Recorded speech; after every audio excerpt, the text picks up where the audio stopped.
Mas se eu apertar e quebrar... Valeu? Quem é Tucano? Nossa. Tá valendo? Tá valendo? Tá valendo. Senhoras e senhores telespectadores, estamos aqui agora desejando uma ótima noite. Estamos aqui com o meu freguês que já me deve um beijo na mão do mestre. Para continuar o jogo, você beija a mão do mestre. Se você está desesperado? Não. Não quer ganhar 50? Quero. Então está desesperado? Não. Vai beijar a mão do mestre? Vou. Então beijinho para entrar no jogo. Eu já Vai, vejo. cara. Eu já vejo. Tá. Se pegar a nota, senhoras e senhores, ganha 5 Faz com reais.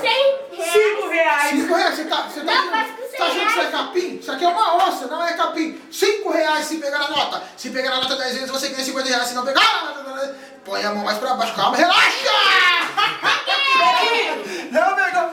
Vai continuar o jogo? Beija a mão, vai com estralo. Beijo com estralo. Beijo com estralo.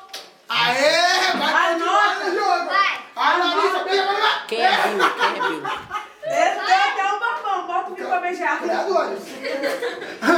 Você tá atrapalhando a produção? Levi, Quem é tem que Bill? ser aqui, ó.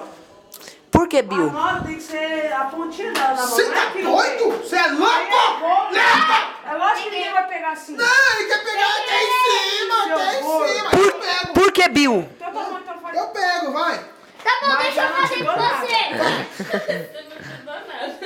Vai. Catou. Peguei. Vai. Perdeu 50, vamos Pera, não deu 50 reais, dá 50 reais. Por que Bill? Bill é uma história Vai, muito... faz aí. Não. Se ela dança, eu Opa, danço. não é assim. Ai, trouxa. Deixa a mão do mestre. Beijando.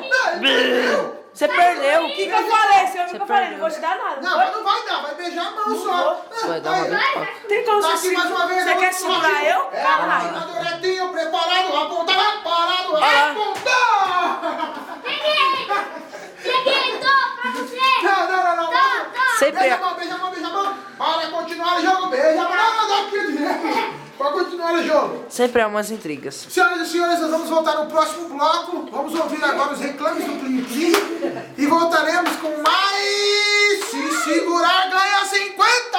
Tá de ponta cabeça. Plim Plim. Ai, quero É segurar. que a moça acabou de beber, tava bêbada, por isso que ela tava deitada, mas agora ela já está de pé. Voltaremos em 5 minutos. Vai. Quem é Bill? Quem é o Bill? Viu é ele.